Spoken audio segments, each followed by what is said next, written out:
ओम जयंती मंगला काली भद्रकाली कपालिनी दुर्गा क्षमा शिवा धात्री स्वाहा स्वधा नमोस्तुते।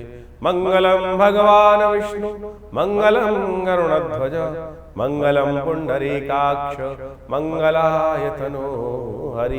नमस्कार, स्वागत है आपका आचार्य वाणी में। मैं आचार्य डॉक्टर विक्रमादित्य आपके साथ हूँ और आज का हमारा विषय है कर्क राशि वालों के लिए 24 तारीख का दिन बृहस्पतिवार का अवसर है और इस दिन एकादशी का सुंदर योग बन रहा है।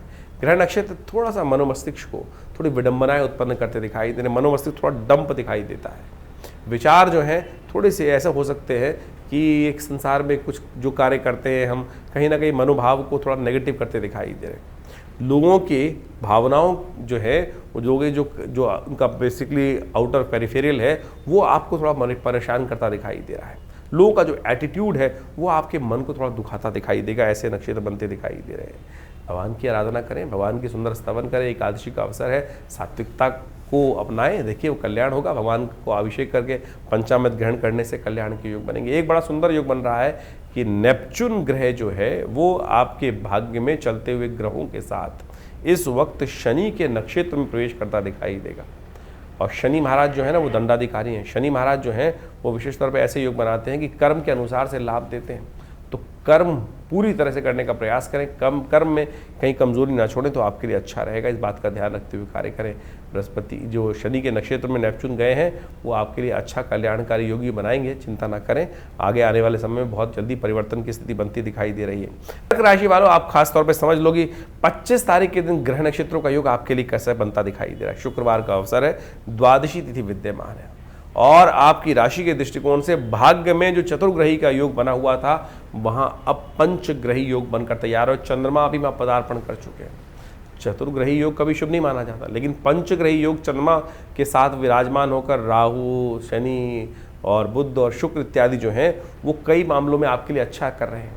आपका मन हल्का करते दिखाई दे रहे हैं। आपका मन जो है वो विशेष तौर पर यदि धर्म कार्य की तरफ लग गया, परमात्मा की तरफ स्मरण करने में लग गया तो आप सत्य मानो आपके लिए बहुत सारी चीज़ों को इमोशनल पॉइंट ऑफ व्यू से स्ट्रांगनेस आपको प्राप्त होने के योग बनते दिखाई देंगे। इस दिन प्रदोष भी है, हो सके तो शिव का सुंदर आराधना कर लें, दूध से भगवान शिव का अभिषेक करें। शुक्रवार के दिन प्रदोष का योग बन रहा है, महालक्ष्मी कृपा प्राप्त करने का योग बहुत सुंदर है। ऐसे दिन खट्टे फलों का दान करना चाहिए। और इस दिन शुक्र महाराज जो है ना वो सब शनि के साथ ही होते चले जा रहे हैं। देखिए नेपच्यून ग्रह वो शनि के नक्षत्र में चला गया है और अब शुक्र भी शनि के नक्षत्र उत्तरा भाद्रपद नक्षत्र में, बुध पहले ही चल रहे हैं। तो ये सब के सब जो ग्रह नक्षत्रों का योग बना रहे हैं वो आपके लिए कहीं ना कहीं कर्म के दृष्टिकोण से, शनि का मतलब है कर्म फलदाता, कर्म के अनुसार से फल प्राप्ति के योग बनेंगे। बस केवल ध्यान रखना कर्क राशि वालों, मंगल महाराज आपको कर्म से थोड़ा दूर करते दिखाई दे रहे हैं। कर्म में थोड़ी सी हीन भावना, मन में थोड़ी सी नेगेटिविटी, थोड़ा सा डिप्रेशन लाते दिखाई दे रहे हैं। उसको ठीक करने के लिए अपने काम से काम रखो, बाकी फालतू भावना वाली चीज़ों को दूर करने का प्रयास करोगे तो अच्छे रहोगे। 26 तारीख का दिन शनिवार का अवसर है, त्रयोदशी उदया तिथि है और चतुर्दशी दिल्ली के पंचांग के अनुसार से क्षय होती दिखाई दे रही है, यानी क्षय तिथि होगी और इसके साथ साथ भद्रा का योग भी बन गया है। तो ध्यान रखिएगा, नए कार्यों के लिए, मुहूर्तों के लिए दिन अच्छा नहीं दिखाई देता और ऐसे में थोड़ा ध्यान रखते हुए कार्य करें। एक अच्छी बात यह है कि पंचक इस दिन समाप्त होते दिखाई दे रहे हैं और इस दिन भगवान शिव के लिए मासिक शिवरात्रि का योग बन रहा है। तो शिव की आराधना संपूर्ण रूप से कल्याणकारी योग बनाती है। शनिवार के दिन योग बन रहा है और इस वक्त ग्रह नक्षत्रों के दृष्टिकोण से थोड़े से ग्रह योग ऐसे हैं कि थोड़े से शत्रु थोड़े से सिर उठाते दिखाई दे रहे हैं, आपको इमोशनल पॉइंट ऑफ व्यू से परेशान कर सकते हैं। तो इसके लिए अच्छा है कि शिव का अभिषेक थोड़ा तेल से करने का प्रयास करें या तेल का दान करने का प्रयास करें, आपके लिए अच्छा रहेगा। 27 तारीख रविवार का अवसर और इस बार रविवार जो है वैशाख अमावस्या को लेकर आया है। अमावस्या जो है वो पैतृक कार्य के लिए रहती है और इस दिन ग्रह नक्षत्रों का परिवर्तन का योग जो है वो आपके लिए बड़ा कल्याणकारी है। सूर्य और चंद्रमा एक साथ विराजमान है आपके दशम भाव में। इसके साथ साथ सूर्य जो है वो भरणी नक्षत्र, शुक्र के नक्षत्र में प्रवेश कर रहे हैं, बुध रेवती नक्षत्र में प्रवेश कर रहे हैं और ये दोनों का जो परिवर्तन है वो आपके लिए अच्छा ही दिखाई देता है। रेवती नक्षत्र बुध का ही नक्षत्र है और सूर्य जो है शुक्र भरणी के नक्षत्र में प्रवेश करने से परम शुभ स्थिति को प्राप्त करते दिखाई दे रहे हैं। ऐश्वर्य को देने वाले हैं, लाभ को देने वाले हैं, सफलता की तरफ आपको अग्रसित करने के योग बनाते दिखाई देंगे। ऐसे में ध्यान रखिएगा, थोड़ा पितरों को प्रसन्न करने का प्रयास करें। रविवार के दिन अमावस्या का योग बन रहा है तो कोशिश करें अपने पितरों के निमित्त गरीबों को, ब्राह्मण को भोजन करा दीजिए, गऊ के लिए ग्रास निकाल दीजिए। हमने विवेकानंद योगाश्रम में इस शुभ तिथि में एक कार्यक्रम रखा है कि यज्ञ का कार्यक्रम रहेगा। पितरों के निमित्त गायत्री का यज्ञ रखा हुआ है। सुबह 8 बजे से लेकर करीब करीब 11 बजे तक एक कार्यक्रम रहेगा, भंडारा रहेगा और गायत्री का यज्ञ रहेगा। आप भी अपने नाम से अपने पितरों के निमित्त गायत्री यज्ञ कराने के लिए आश्रम में संपर्क साध सकते हैं। 28 तारीख का दिन सोमवार का अवसर, शुक्ल पक्ष आरंभ होगा। वैशाख का ये महीना कई शुभ योग को लेकर आता दिखाई दे रहा है और ऐसे में इसी शुभ तिथि पे बृहस्पति महाराज भी अब मंगल के नक्षत्र में, मृगशिरा नक्षत्र के द्वितीय चरण में प्रवेश करेंगे। शनि महाराज उत्तरा भाद्रपद नक्षत्र के प्रथम चरण यानी अपने ही नक्षत्र में प्रवेश करेंगे। तो दोनों ग्रह शक्ति संपन्न होने के योग बना रहे हैं। भाग्य में चलते हुए शनि महाराज अपने नक्षत्र में प्रवेश करेंगे और ये विशेष तौर पर भाग्य के लिए अच्छे रास्ते बनाने का आपके लिए एक दिशा निर्देश मिलता दिखाई दे रहा है। बहुत सारे काम जो होते हैं ना, भाग्य से सपोर्ट करते हैं, भाग्य की सहायता हमको हर जगह चाहिए होती है। तो शनि महाराज वहाँ भाग्य में अनुकूलता प्रदान करने के योग बना सकते हैं, लेकिन ध्यान रखिएगा कि इस समय सही दिशा में कार्य करने की ज़रूरत है। बृहस्पति महाराज पूरी तरह से लाभ देने के योग बनाने की तरफ अग्रसर होते दिखाई दे रहे हैं। पीली चीज़ों का दान करें, हो सके तो थोड़ा सा केसर युक्त दूध से भगवान का अभिषेक करेंगे भगवान शंकर का, तो वो आपके लिए अच्छा रहेगा। पीली चीज़ों का दान करना भी आपके लिए अच्छा है।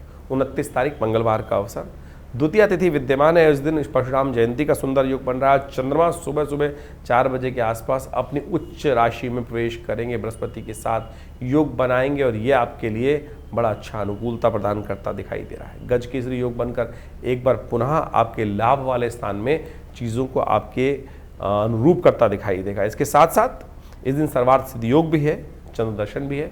कोशिश ये करें इन 2-3 दिनों में अपने महत्वपूर्ण कार्यों को निपटाने का प्रयास करें। बहुत जल्दी जो कार्य बहुत डिले हो रहे थे उनको निपटा लीजिए 2-3 दिन, उसके बाद थोड़ा सा ग्रह हल्के होने के योग बनेंगे। तो इन 2-3 दिनों में महत्वपूर्ण कार्यों को पूरी तरह से मेहनत कर पूर्ण करने का प्रयास कीजिए। ये आपके लिए अच्छे योग बनते दिखाई दे रहे हैं। 30 तारीख बुधवार का अवसर और इस दिन तृतीया तिथि विद्यमान है। अक्षय तृतीया का अद्भुत योग है।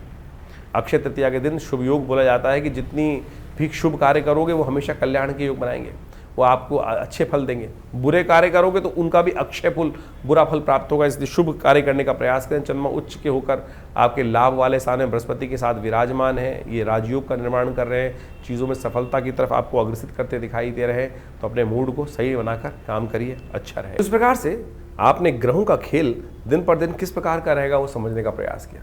देखिए, ये ग्रहों का जो खेल है वो विशेष तौर पर हर रोज परिवर्तन के साथ आगे बढ़ता रहता है जीवन।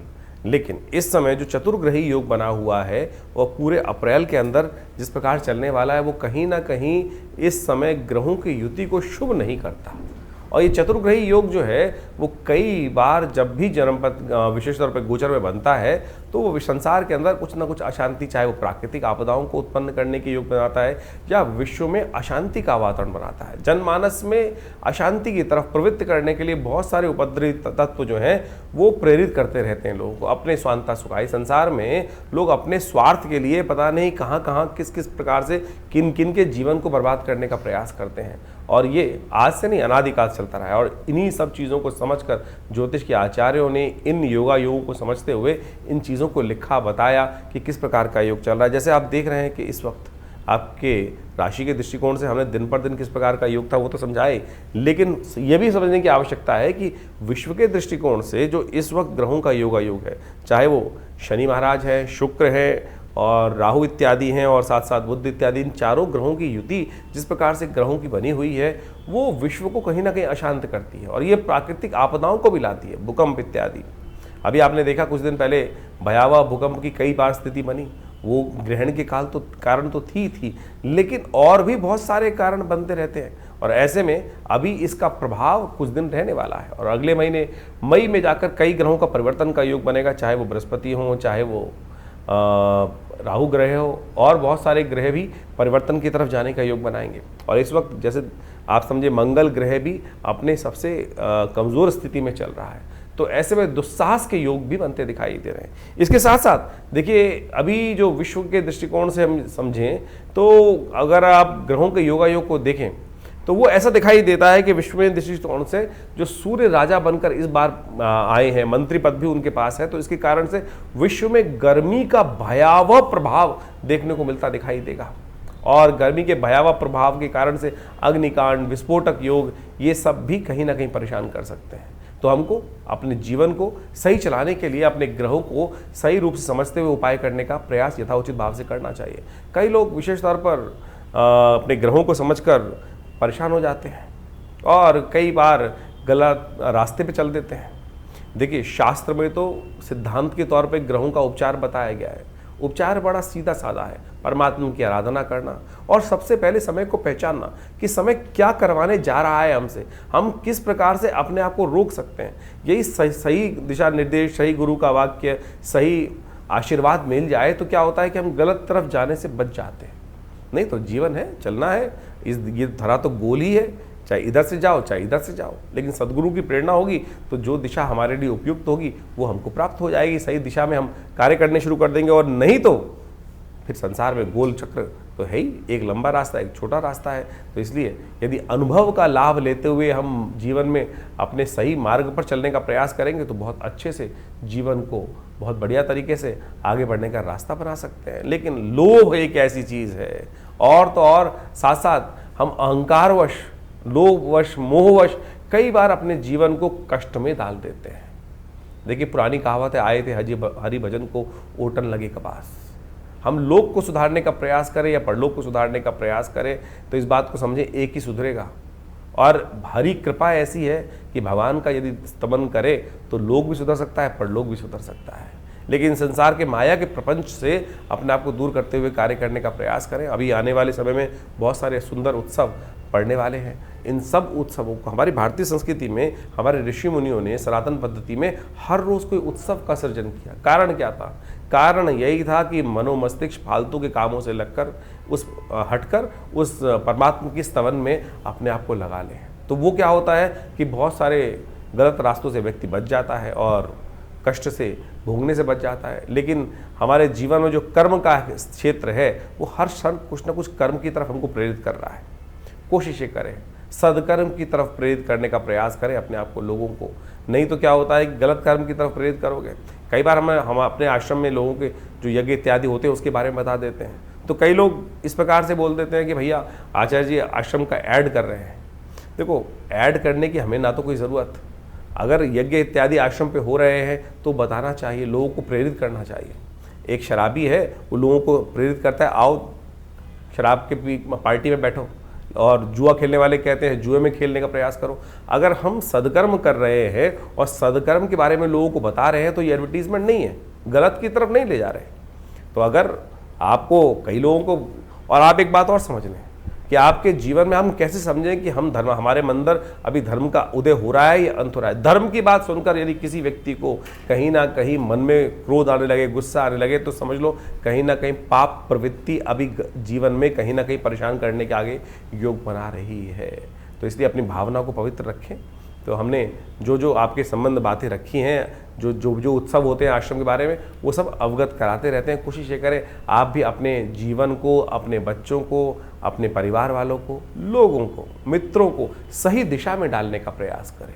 सही दिशा में आपका कर्तव्य का केवल इतना है कि चलो भाई परमात्मा का भजन करें, चलो भाई अच्छे कर्म की तरफ चलें। और समझ लो, अगर आपकी वजह से कोई एक आध व्यक्ति भी सदकर्म की तरफ लग गया तो उसके द्वारा किए गए पुण्य भी आपको लग जाएंगे। ये सब सैद्धांतिक तौर पर है। जैसे आप इसको मॉडर्न में वैसे समझ सकते हैं कि किसी गलत व्यक्ति को गलत कर्म के प्रेरित किया, चोरी डकैती और उल्टे सीधे कामों के लिए, और उसने जो कर्म किया उसने कहीं जाके आपका नाम ले दिया कि भाई, तो आप भी उस कानून के चक्र में फंसेंगे ना। तो इसी प्रकार से यदि आप किसी को पुण्य की तरफ प्रेरित कर रहे हैं तो पुण्य, उसके द्वारा किए गए पुण्य आपको प्राप्त होंगे। और किसी गलत कार्य की तरफ प्रेरित करोगे, चाहे जैसे हमने जो दो तीन अभी उदाहरण दिए आपके सामने, तो आप समझ लीजिए उसके द्वारा किया गया गलत कर्म भी आपको भी भोगना पड़ेगा।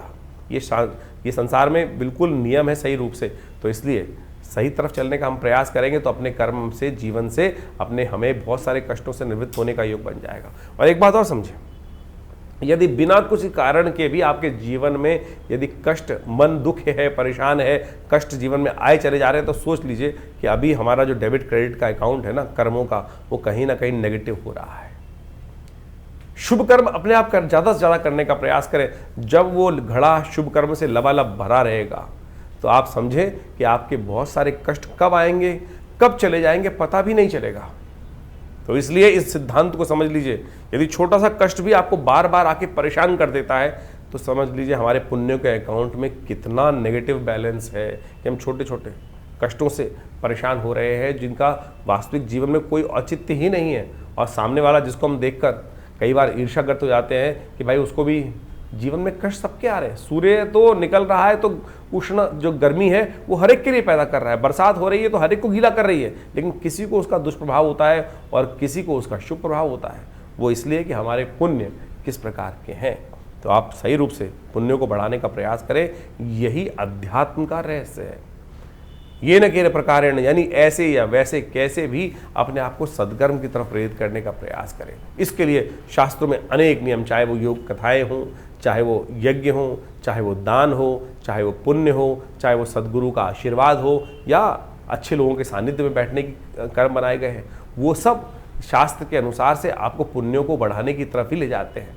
और वहीं उसके लिए थोड़ी प्रयास करना पड़ता है, श्रुति को ऊर्ध्वगामी बनाना पड़ता है, उठाना पड़ता है, अपनी प्रवृत्ति को नीचे की तरफ जाने की बजाय ऊपर की तरफ उठाना पड़ता है। उसमें लगती है मेहनत। और गलत तरफ जाने के लिए तो आप बैठ चल करते हैं, उल्टे सीधे काम तो बहुत सारे ऐसे हैं, रोज शाम को लोग आपको बैठा सकते हैं। तो आप उस पर रोक, उस पर बंदिश, उस पर थोड़ा सा संयम करने का प्रयास करोगे तो खुद देखोगे धीरे धीरे परिवर्तन का रास्ता आपके जीवन में अवश्य बनेगा। और जानिए आपके जीवन में किस प्रकार के ग्रह योग चल रहे हैं, उसके लिए हम लगातार आपके साथ रहते ही हैं। तो आशा करते हैं इन सब दिशा निर्देशों को सही से समझेंगे और अपने जीवन के कष्टों को दूर करने का आप अवश्य योग बनाएंगे।